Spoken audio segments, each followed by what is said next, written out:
शरद 22वां gold medal India को दिलाया। इसके मुकाबले में जब हम हिंदुस्तान को देखते हैं इस वक्त तो टेबल पे गालिबन जो वो है मेडल टेबल है उस पे गालिबन 5th या 6th नंबर पे उस वक्त जा रहा है। ये परफॉर्मेंसेस रही।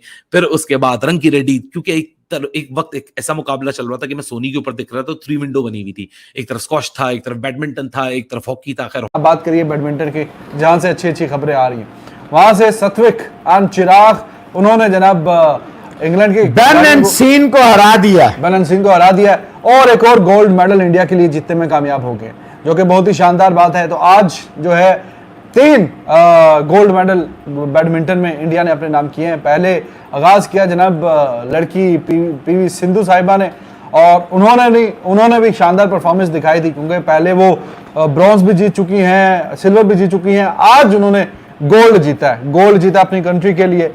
और उसके बाद जनाब एक और भी वो 20 साल के जो लड़के, क्या नाम था भाई, चौथा गोल्ड भी आ गया है। टेबल टेनिस में भी गोल्ड आ रहा है इनका भाई 4 गोल्ड हो गए आज के, 5 में से 4 गोल्ड, 4 गोल्ड। न्यूजीलैंड टाटा, अच्छे वाले गोरो टाटा, शरारती वाले गोरो वो यहां जीत रहे हैं। रात को भी गोरियां शरारती जीत ना, असल गोरो तुम हारो और हारो। एक और आ गया। तो जनाब शरद कमाल ने 40 साल के शरद ने गोल्ड मेडल जीता है। वर्ल्ड नंबर 20 लाइम पिचफोर्ड को 4-1 से फाइनल में हरा के it's second commonwealth singles gold medal for शरद।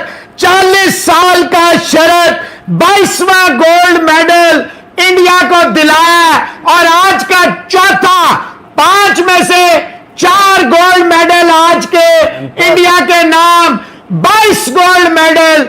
आप ना रखें आर्चरी, आप ना रखें शूटिंग, आप करें बेईमानियां, फिर भी चौथा नंबर टीम इंडिया वालों, आपको बहुत बहुत मुबारकबाद। इसके मुकाबले में जब हम हिंदुस्तान को देखते हैं इस वक्त तो टेबल पे गालिबन जो वो है मेडल टेबल है उस पे गालिबन 5th या 6th नंबर पे उस वक्त जा रहा है। और क्योंकि यार वो फैसिलिटेट करते हैं, मतलब हमारे मुकाबले में उनके पास फैसिलिटी ज्यादा उन्होंने दी हुई है, जिसकी वजह से वो बेहतर उनकी जो टीम है। मैं बैडमिंटन में उस दिन कंपटीशन देख रहा था, डबल का जो था, तो पाकिस्तान से भी मतलब एक मैं उनका नाम भूल रहा हूँ, दो प्लेयर थे हमारे, मेल फीमेल, और हिंदुस्तान से भी थे। यकीन करें कि मुझे बड़ा मजा आ रहा था मैच देखने का, बड़ा जबरदस्त। गालिबन पहला मैच था और इतना जिसे कहते हैं कि क्विक रिस्पॉन्स था उन दोनों का, मतलब आई वॉज रियली इम्प्रेस्ड। मैं ये नहीं कहता कि यार पाकिस्तान वाले रिस्पॉन्ड नहीं कर रहे थे या अच्छा नहीं किया, लेकिन लाजमी सी बात है जब आप जिसे कहते हैं कि K8 का मुकाबला आप F16 से नहीं कर सकते भाई, मशाक का मुकाबला आप जो है वो राफेल से नहीं कर सकते, वो कंपैरिजन ही नहीं है। तो जब वहां पे एक बहुत अच्छे उनके पास ट्रेनर्स होंगे, बहुत अच्छी फैसिलिटीज होंगी, और वो प्रॉपर तैयार होके आएंगे, तो फिर हमारे जो बेचारे मतलब जो हमारे एथलीट्स जाते हैं, तो फिर वो उनके लिए फिर हमारे यहाँ कहा जाता है जी कोई मेडल नहीं जीता। अबे यार मेडल नहीं जीता, लेकिन आपको क्या पता, या मुझे ये हमने कभी पता किया कि यार वो किन मसाइल से बेचारे गुजर के आ रहे हैं वो हमारे प्लेयर्स। वो स्विमिंग के हमारे मतलब लड़के लड़कियां हो, हमारे बैडमिंटन के हो, वो रेसलिंग के हो, या फिर बॉक्सिंग के हो, या फिर वेट लिफ्टिंग के हो, या जेवलिन थ्रो के हो, हमने कभी ये देखा है? हम ये कहते जी क्यों नहीं जीते भाई? ये तो हम करते हैं। वो नबी जो 2 सिस्टर्स थी स्विमिंग में, बिलीव मी मुझे बड़ा अच्छा लगा कि यार उन्होंने कंपीट किया बेचारी, मतलब वो कोशिश उन्होंने की, नहीं जीत सके, लेकिन क्या हमने उनको वो फैसिलिटीज दी है जो बाकी प्लेयर्स को मतलब मिलती हैं? खैर, जिस तरह एक्सप्रेशन शॉट की तेजी होती है, उतनी ही तेजी और उतनी ही डोमिनेंस के साथ शरद कमाल ने 40 साल की उम्र में अपने 40वां मेडल जीत के आज ऐसे एंजॉय किया और ऐसे सेलिब्रेट किया कि वो जिंदगी में शायद पहली दफा गोल्ड मेडल जीत रहे हैं। ये होती है शेयर डोमिनेंस। 4-1 टेबल टेनिस के मुकाबले में Ranki Reddy and Chirag Shetty has proven once again what a gold medal for India. वहां भी शेयर डोमिनेंस के साथ ये गोल्ड मेडल की टैली के ऊपर एक और मजीद गोल्ड मेडल ऐड करके कॉमनवेल्थ गेम्स का डे 11 यानी आखिरी दिन अब अपने इख्तिताम पे पहुंचता है।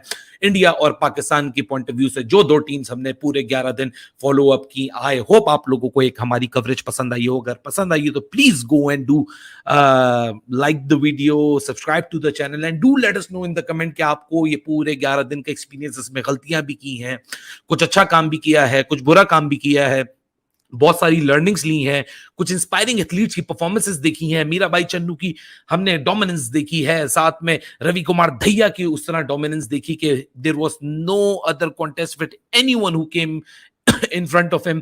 पीवी सिंधु 27 साल 18 मेडल्स, वो भी वर्ल्ड टाइटल के मेडल्स, कमाल परफॉर्मेंस। 20 साल के सेंसेशनल लक्ष्य सेन, आज जिस तरह की उन्होंने परफॉर्मेंस दी, इस तरह हमने over the period of 11 days Arshad Nadeem, Noor Dastagir Butt, Ali Asad getting 4 points against Ravi Kumar Dahiya and then toppling his opponent Suraj Singh of New Zealand in 55 seconds to win the bronze because of the experience he got from him. What a tremendous Commonwealth Games we have had in front of us. बड़ा मजेदार सूरत हाल रही, बड़े मुकाबले देखे, बहुत कुछ सीखने को देखा, बहुत सारी लाइफ इंस्पिरेशंस देखी, लॉन बॉल की वो खवातीन देखी जिन्होंने हमको आके इस तरह की इंस्पिरेशन दी कि देखो बॉस ये होता है। हमने मैरी कॉम की डोमिनेंस को अपने कजरीन की शक्ल में जीते हुए देखा। हमने एक एक परफॉर्मेंस को लिफ्ट किया 11 दिन, और आज के आखिरी मुकाबलों में कुछ सूरत हाल अब इस तरह दिखती है इन हीरोइक परफॉर्मेंस के बावजूद। अरशद नदीम की बात करें जो कि एक मजदूर बना गोल्ड मेडलिस्ट पाकिस्तान के लिए, ये स्टोरी किसी ने नहीं सोची थी। नू दस्तगीर बट शेयर डोमिनेंस दिखाने के बाद, फिर अगर आप यहाँ आ जाए अन्नू रानी जेवलिन में हिस्ट्री बनाने के बाद वुमेन के लिए, फिर उनकी लाइफ स्टोरी के ऊपर नजर डालें तो there are many many many lessons to learn from Commonwealth Games and their athletes. Sheer dominance दिखाई शरद कमल ने, जिस तरह मैंने आपको बताया कि 40 साल की उम्र में अपनी कोई लगभग 40 मेडल, एक लेजेंड है वो टेबल टेनिस के, और आज जिस शेयर डोमिनेंस और जो एक्सपीरियंस उनके पास है उससे आराम से उन्होंने अपने ओपोनेंट को खुदाफिज किया, टाटा किया, बाय बाय किया। कॉमनवेल्थ गेम्स के आखिरी दिन के ऊपर 4-1 अपना पूरा गेम जीत के, और सामने जो लियम पिचवुड थे जो कि इंग्लैंड के ही थे, होस्ट नेशन के ही थे, वो भी कुछ ना कर सके, कोई इंपायरिंग, कोई स्टॉप वॉच, कोई काम नहीं आया। पहला गेम 13-11, फिर 11-13, फिर दूसरा गेम 11-7, फिर 11-2, फिर 11-8, फिर 11-8। पहला सेट हारने के बाद उन्होंने बोला भाई साहब मैं वापस नहीं आऊंगा, आप इधर ही बैठे रहे। मैं 11-3, वो भी game point two game point, game point two game point, फिर 13 पॉइंट हुए, फिर 11-7, 11-2, 11-8, 11-6 और 11-8, ये परफॉर्मेंसेस रही। फिर उसके बाद रंकी रेड्डी, क्योंकि एक वक्त एक ऐसा मुकाबला चल रहा था कि मैं सोनी के ऊपर दिख रहा था, 3 विंडो बनी हुई थी, एक तरफ स्क्वॉश था, एक तरफ बैडमिंटन था, एक तरफ हॉकी था। खैर हॉकी पे तो इतनी कुछ ज्यादा बात करने के लिए नहीं है क्योंकि इंडिया की जो टीम है ओलंपिक की ब्रॉन्ज मेडल, ठीक है, ऑस्ट्रेलिया के खिलाफ अगर मेरा सुबह वाला, सबसे सुबह वाला आप वीडियो देखें जो मैंने एशिया कप की स्क्वाड पे भी किया था इंडिया की, 922 पे जाके देखिएगा, यही मुझे भी लगता था कि शायद इंडिया का ये वाला मेडल एक नहीं आ पाएगा।